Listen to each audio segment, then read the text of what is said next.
अस्सलाम वालेकुम नाज़रीन, तेलंगाना न्यूज़ टुडे में आपका खैर मकदम है। मैं मोहम्मद इजहार, पेश खिदमत हेडलाइंस।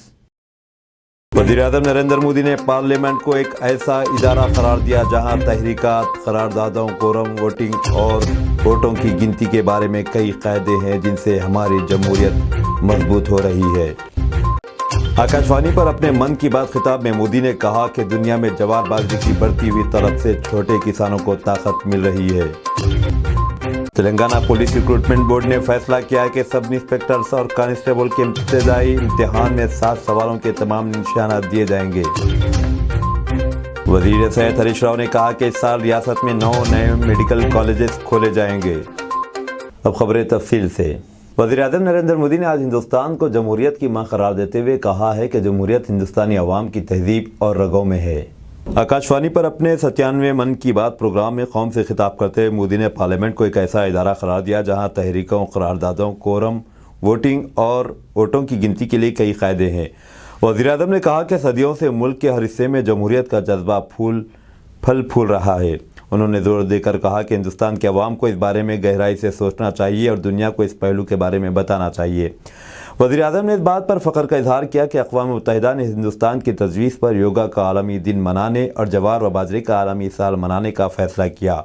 उन्होंने कहा कि योगा और जवार बाजरे दोनों का ताल्लुक़ सेहत से है। मोदी ने कहा कि दुनिया भर में जवार बाजरे की तलब में इजाफा हो रहा है और इससे छोटे किसानों को ताकत मिलेगी। मोदी ने आंध्र प्रदेश के नंदियाल जिले के रहने वाले के वी सुब्बा राव का भी जिक्र किया, जिन्होंने एक अच्छी नौकरी छोड़ी और अपने गांव में जवार बाजरा तैयार करने वाली यूनिट शुरू की। हाल ही में ऐलान किए गए पद्म अवार्ड्स के बारे में इज़हार करते हुए मोदी ने कहा कि इसमें कबायली आबादी और कबायली तर्ज ज़िंदगी से जुड़े लोगों की मुनासिब नुमाइंदगी है। मोदी ने ई वेस्ट का भी जिक्र छेड़ा। उन्होंने कहा कि आज के जदीद हालात मुस्तकबिल का ई वेस्ट होता है। उन्होंने कहा कि अगर ई वेस्ट को मुनासिब तौर पर ठिकाने नहीं लगाया गया तो इससे माहौल को नुकसान पहुँच सकता है। वज़ीर-ए-आज़म ने अवाम से कहा कि वह अवामी शिरकत के ज़रिए हिंदुस्तानी जमहूरियत को मजबूत बनाए। तेलंगाना में मुख्तलिफ तबक़ात से ताल्लुक़ रखने वाले लोगों ने वज़ीर-ए-आज़म की मन की बात तकरीर का खैर मकदम किया। तमिलनाडु में एक छोटा लेकिन चर्चित गांव है उतिर मेरूर।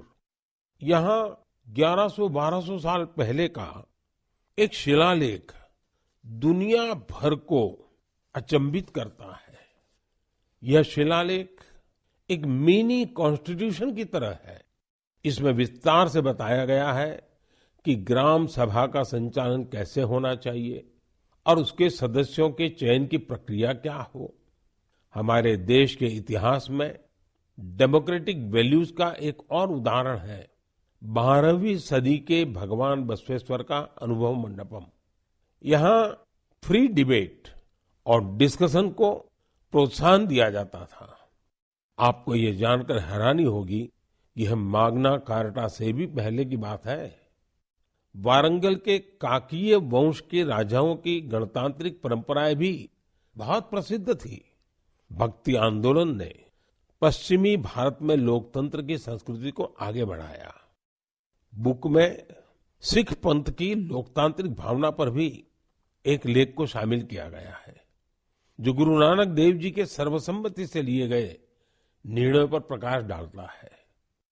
मध्य भारत की उरांव और मुंडा जनजातियों में कम्युनिटी ड्रिवन और कॉन्सेंसस ड्रिवन डिसीजन पर भी इस किताब में अच्छी जानकारी है। आप इस किताब को पढ़ने के बाद महसूस करेंगे कि कैसे देश के हर हिस्से में सदियों से लोकतंत्र की भावना प्रवाहित होती रही है। मदर ऑफ डेमोक्रेसी के रूप में हमें निरंतर इस विषय का गहन चिंतन भी करना चाहिए, चर्चा भी करना चाहिए और दुनिया को अवगत भी कराना चाहिए। इससे देश में लोकतंत्र की भावना और प्रगाढ़ होगी। वज़ीर सेहत की हैसियत से 1 साल पूरा होने के मौके पर हरीश राव ने पिछले 1 साल में होने वाली तरक्की के बारे में एक रिपोर्ट जारी की। कहा कि नीति आयोग ने तेलंगाना को मुल्क में बेहतरीन तिब्बी खिदमात पहुंचाने के मामले में तीसरी बेहतरीन रियासत की हैसियत से तस्लीम किया है। उन्होंने ये भी कहा कि तेलंगाना रियासत तीसरी रियासत है जहाँ पैदाइश के वक्त माँ और दूध पीते बच्चों की मौतें कम होती हैं। 2014 तक दूध पीते बच्चों की मौतों की तादाद 39 थी, जो अब घटकर 21 हो गई है। हरीश राव ने ऐलान किया कि इस साल रियासत में मजीद 9 नए मेडिकल कॉलेजेस खोले जाएंगे। उन्होंने ये भी कहा कि 1100 करोड़ रुपए की खर्च से वरंगल में 200 बिस्तरों वाला सुपर स्पेशलिटी हॉस्पिटल तामीर किया जा रहा है। ఇది రాష్ట్ర చరిత్రలోనే కాదు జాతీయ స్థాయిలో దేశంలో కూడా per capita expenditure on health లో చూసినప్పుడు తెలంగాణ అగ్రగామిగా ఉంటుంది. ఇంత పెద్ద ఎత్తున ముఖ్యమంత్రి గారు బడ్జెట్ ఇవ్వడంతో పాటు మంచి అధికారులు ఉండడం, మా సెక్రటరీ గారి నుంచి మొదలుకొని ఆశా వర్కర్ వరకు ఒక టీం వర్క్ చేయడం వల్ల ఇది సాధ్యమైంది. అంటే కింది స్థాయి ఉద్యోగుల నుంచి రాష్ట్ర స్థాయిలో ఉండే మా కార్యదర్శి గారి వరకు, ఆరోగ్య శాఖ కార్యదర్శి వరకు కూడా మేమందరం కూడా ఒక కుటుంబంలాగా నిరంతరం కలిసిమెలిసి పనిచేయడం వల్ల మంచి పురోగతిని మేము సాధించగలిగాం. అయితే అడపాదడపా కొన్ని ఒకటి రెండు చిన్న సంఘటనలు కొంత మమ్మల్ని బాధించినాయి కూడా. ఆ ఒకటి రెండు చిన్న సంఘటనలను కూడా మేము రివ్యూ చేసుకున్నాం. పొరపాట్లను ఎందుకు జరిగాయో కూడా అర్థం చేసుకొని పునరావృతం కాకుండా కట్టుదిట్టమైన చర్యలు తీసుకున్నాం. తీసుకోవాల్సిన జాగ్రత్తలు కూడా తీసుకుంటున్నాం. సో ముఖ్యంగా ఆ ఒకటి రెండు సంఘటనలు మినహాయిస్తే మన వైద్య ఆరోగ్య శాఖ పనితీరు ఇతర రాష్ట్రాలకు, మొత్తం దేశానికి కూడా ఒక రకంగా చెప్పాలంటే ఆదర్శంగానే ఉంది. కేవలం ఒకటి రెండు రాష్ట్రాలు మాత్రమే మనకంటే మెరుగైనటువంటి పద్ధతులు ఈరోజు అందిస్తూ ఉన్నారు. కేరళ, కొన్ని రంగాల్లో మహారాష్ట్ర, కొన్ని రంగాల్లో తమిళనాడు. ఈ రెండు మూడు రాష్ట్రాలు మినహాయిస్తే మిగతా రాష్ట్రాలకు తెలంగాణ వైద్య ఆరోగ్య శాఖ పనితీరు ఆదర్శనీయంగా ఉందని చెప్పుకోవచ్చు. అయితే మేము కూడా ఎప్పటికప్పుడు ఎలాంటి భేషజాలు లేకుండా ఏదైనా ఒక మంచి కార్యక్రమం ఈ దేశంలో ఇంకే రాష్ట్రంలో చేస్తున్నా కూడా దాన్ని మేము చూసి నేర్చుకుంటున్నాం. కేరళలో ఒక మంచి పని జరుగుతుంది, తమిళనాడులో ఒక మంచి పని జరుగుతుందంటే మా అధికారులు అక్కడికి వెళ్ళి టీమ్స్ పంపి నేర్చుకొని వాటిని మన రాష్ట్ర ప్రజలకు అందించడానికి కూడా మేము కృషి చేస్తున్నాం. సో ఇది మొత్తంగా 2022వ సంవత్సరం వైద్య ఆరోగ్య శాఖలో ఒక మంచి లిఖించదగినటువంటి సంవత్సరంగా చెప్పుకోవచ్చు. ఎందుకంటే ఈ సంవత్సరం 8 ప్రభుత్వ మెడికల్ కాలేజీలు 2022వ సంవత్సరంలో ఒకే సంవత్సరం 8 ప్రభుత్వ మెడికల్ కాలేజీలు ప్రారంభం చేయడం అనేది ఇది రాష్ట్ర చరిత్రలోనే కాదు దేశంలో కూడా ఒక రికార్డ్ అని చెప్పుకోవచ్చు. ఎందుకంటున్నామంటే ఉమ్మడి ఆంధ్రప్రదేశ్లో కలిసి ఉన్న రోజుల్లో 60 ఏళ్లలో వచ్చిన కాలేజీలు 3 అయితే 2022వ సంవత్సరంలో 8 ప్రభుత్వ మెడికల్ కాలేజీలు తెచ్చాం. ఆ 60 ఏళ్లలో వచ్చిన 3 కాలేజీలు కూడా ఒక్కో కాలేజీకి 100 సీట్లే వచ్చేది. కానీ ఈ 8 కాలేజీలు 150 సీట్ల చొప్పున మొదటి సంవత్సరమే తీసుకోవడం వెనుక మా వైద్య ఆరోగ్య శాఖ అధికారుల కృషి ఎంతైనా ఉంది. ఈ సందర్భంగా వారందరినీ కూడా నేను అభినందిస్తా ఉన్నా. ఈ 8 కాలేజీలు రావడం అంటే వైద్యంతో పాటు విద్యతో పాటు వైద్యం కూడా పేదలకు అందుబాటులోకి వస్తూ ఉంది. 2022వ సంవత్సరంలో కొన్ని హైలైట్స్ మనం ఒకసారి చూసుకున్నట్టయితే కేంద్ర ప్రభుత్వ సంస్థ, ఈ దేశంలో అత్యున్నతమైన సంస్థ అయిన నీతి ఆయోగ్ తెలంగాణకు 3rd పర్ఫార్మింగ్ స్టేట్గా మనకు అవార్డు ఇవ్వడం జరిగింది. 3వ రాష్ట్రంగా మనల్ని గుర్తించారు. ఇది మనం ఇస్తున్నటువంటి ర్యాంకింగ్ కాదు. ఇలా కేంద్రంలో ఉన్న బీజేపీ ప్రభుత్వమే 3వ పర్ఫార్మింగ్ స్టేట్గా మన రాష్ట్రానికి ఇచ్చారు. లాస్ట్ పర్ఫార్మింగ్ ఏమో ఉత్తరప్రదేశ్, 3rd పర్ఫార్మింగ్ స్టేట్గా తెలంగాణకి ఇవ్వడం జరిగింది. అదేవిధంగా ఈ 2022వ సంవత్సరంలో ఇందాక చెప్పినట్టు 8 ప్రభుత్వ మెడికల్ కాలేజీలు స్టార్ట్ చేయడం ఒక రికార్డు. रियासती वज़ीर तिलसानी श्रीनिवास यादव ने सिकंदराबाद मिनिस्टर रोड पर वाक़ दक्कन माल की इमारत गिराने के कामों का जायजा लिया, जहां आग लग गई थी। उन्होंने कहा कि इमारत को गिराने के लिए मजीद 5 दिन लगेंगे। उन्होंने कहा कि शहर में कॉलोनियों के करीब वाक़ गैर मजाज इमारतों और गोदामों के मामले में मुनासिब फैसला किया जाएगा।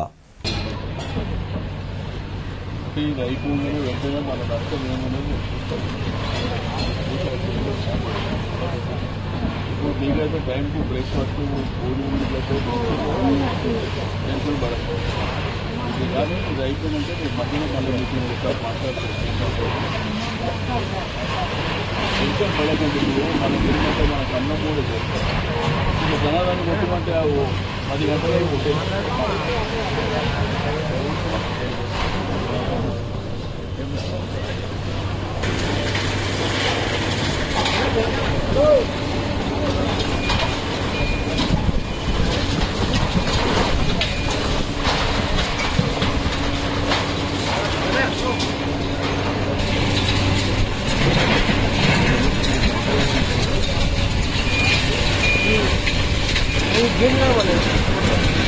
మనవాటికి మూడుకి సార్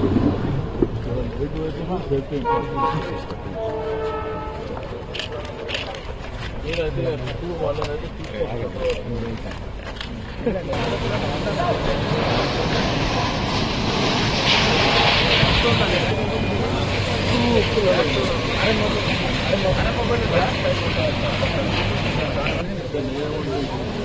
మళ్ళీ ఆ పక్కన కూడా అదే పరిస్థితి అది కూడా కొట్టేయమంటారు మనకేంటంటే సాయంత్రం వచ్చి మంచి అంత చల్లగా ఉంటుంది కూర్చోండి టెంట్ పైన టెంట్ పైన అయినప్పటికీ కూర్చున్నా మాట్లాడుతున్నా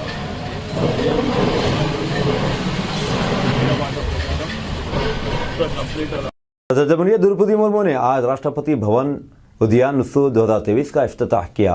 आज़ादी के 75 साल की मुनासिबत से आज़ादी के अमृत महोत्सव के सिलसिले में सदर जमहूरिया ने राष्ट्रपति भवन के बाग को अमृत उद्यान का नाम दिया। इस मरतबा ये बाग तकरीबन 2 महीने खुला रहेगा। 31 जनवरी को अवाम के लिए बाग खोला जाएगा और पीर के सिवा तमाम दिन 26 मार्च तक खुला रहेगा। पीर को देखभाल के लिए काम किए जाएंगे।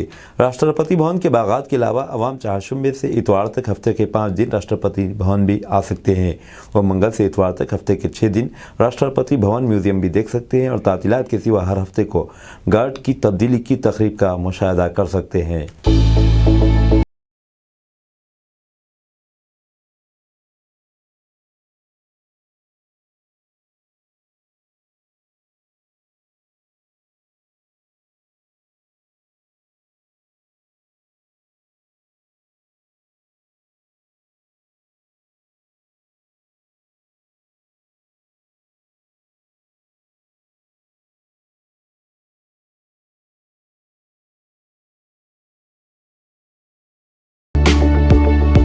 चार रोज़ा यौम जमहूरिया तकारीब के अख्ताम के मौके पर आज शाम नई दिल्ली की तारीखी विजय चौक पर बीटिंग रिट्रीट तकरीब होगी।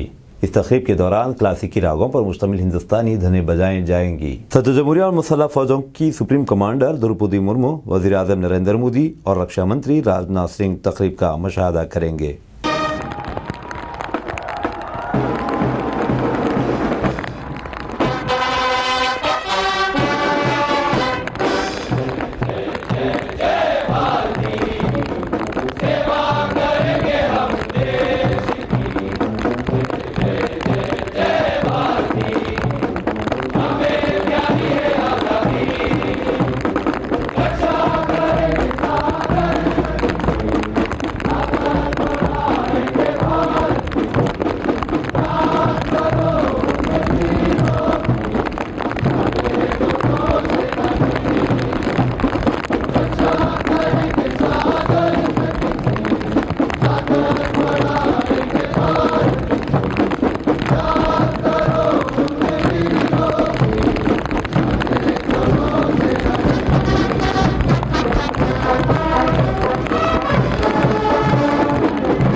बासलाहियत प्रोफेशनल्स के लिए 2024 H1B वीज़ा के लिए इब्तदाई रजिस्ट्रेशन 1 से 17 मार्च तक खुला रहेगा।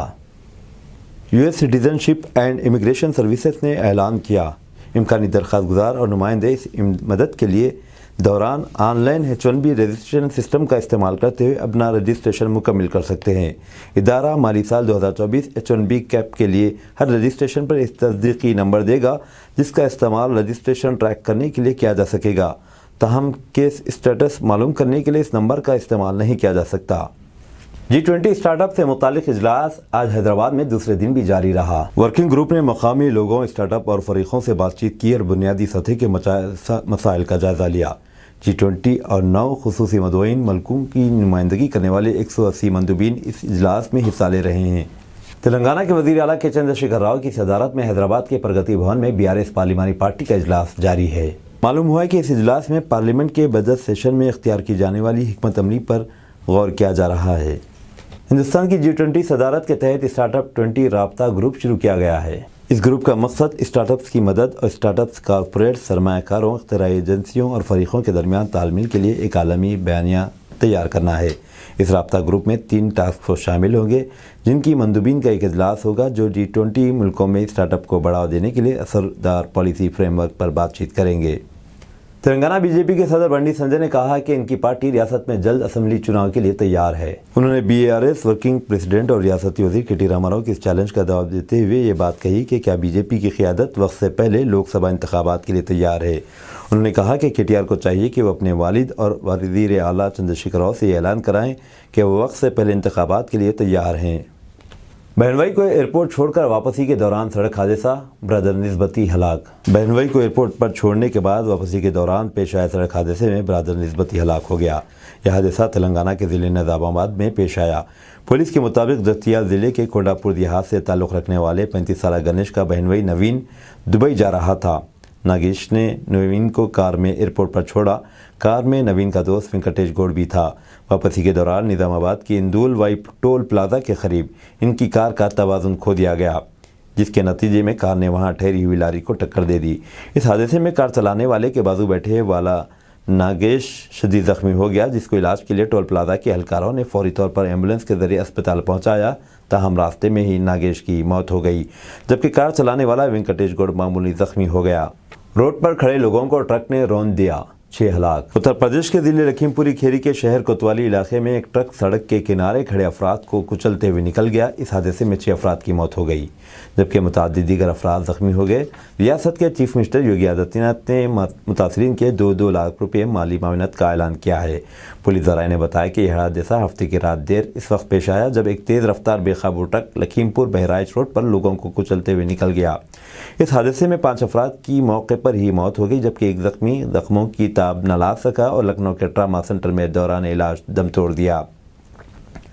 पुलिस ज़राए ने बताया कि महलिकीन की शिनाख्त किरण निशाद 20 साला, पारिस 85 साला, रिजवान 16 साला, क्रोनेश वर्मा 35 साला, वीरेंद्र वर्मा 52 साला और रोहित 17 साला के तौर पर हुई है। महलिकीन और जख्मियों में से ज़्यादातर पिंगी खर्द गांव के रहने वाले हैं और आपस में पड़ोसी हैं।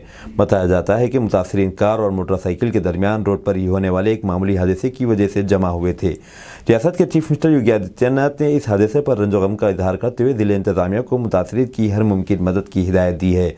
वज़ीर आला ने ज़ख्मियों को 50-50 हज़ार रुपये देने का ऐलान किया और inspector general of police IG की क़यादत में हादसे की इंक्वायरी का आर्डर दिया है। देखिए कि बहुत ही दुखद दुर्घटना हो गई है यहाँ पर।